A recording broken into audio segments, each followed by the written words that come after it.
Hi, it's Leslie Meredith with Breakbulk Events and Media, and we're in part two of our look at Brexit and what possible changes may be coming down the road for our industry. I have Neel Ratti here with me from Tuscor Lloyd's. Welcome, Hello. Neel. Hi. Great that you're here. So, one takeaway, certainly from your talk this morning, is that sort of hiding your head in the sand and waiting to see what the outcomes might be is probably not the best way forward. Yeah, so we think that although nobody really knows what's going to happen right now, we think that the best thing to do is to prepare. And I mentioned a phrase that we have in English in our talk, which was hope for the best but prepare for the worst. Oh, really? So, do you think that's the way to go? Yeah, I think so. I think there are certain things that companies can do to help mitigate against the harsher end of what may happen. So there's a whole range of different possibilities. Can you give us, say, what, in your mind, what's the best, what's the worst? Okay, so the best I think would be when we exit the EU for the UK to remain in the customs union, possibly within the free market, but that's less of a concern. The customs union is the big one because, of course, moving goods over the border without needing customs is a huge benefit to us. And all we do right now is transit documents, and that works perfectly. But then at the other end of the scale, you could say we leave the customs union and we end up with a lot of customs submissions to be done at the borders. And this could cause delays. And there are kind of these nightmare scenarios which people keep on talking about, with trucks backed up at the borders, people waiting around, and things like that. Our government has already said that they want this scenario to be avoided at all costs for obvious reasons.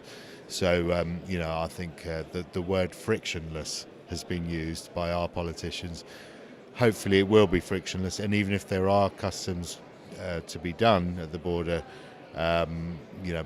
we think that we should just be prepared for those extra submissions and just kind of skill ourselves up ready for this. All right, so that's one thing certainly people involved in those processes, freight forwarders, should be doing.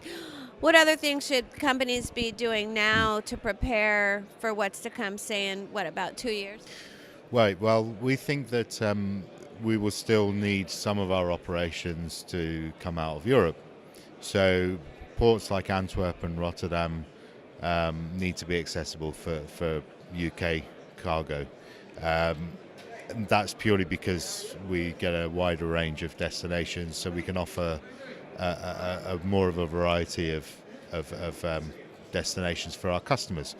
So we would like that facility to be there for us, and so we think that we probably will need a small office, possibly at the port areas, maybe in Antwerp or Rotterdam, just to look after the cargo going through and transiting through those countries. So I think, as well as improving our skills in the customs, we should also improve our presence in the European market. Okay, interesting. Well, we're all, watching and waiting to see what will happen, but it's good advice to be taking some actions now to prepare for a variety of outcomes. Yeah, well, my view is that actually a lot of these things which we want to put in place, we're going to need them whatever happens, So even if it's a very kind of soft landing and things are moving very smoothly anyway, we're still going to need those skills. We still can utilize an office in Europe. We can still have the benefit of all of that, even if things are a bit easier than we're expecting or hoping for. So, let's see how things go. But I think, if as long as we've got those facilities ready and in place, then, that's the best we can do. Excellent. Thanks so much for sharing that with us. No problem.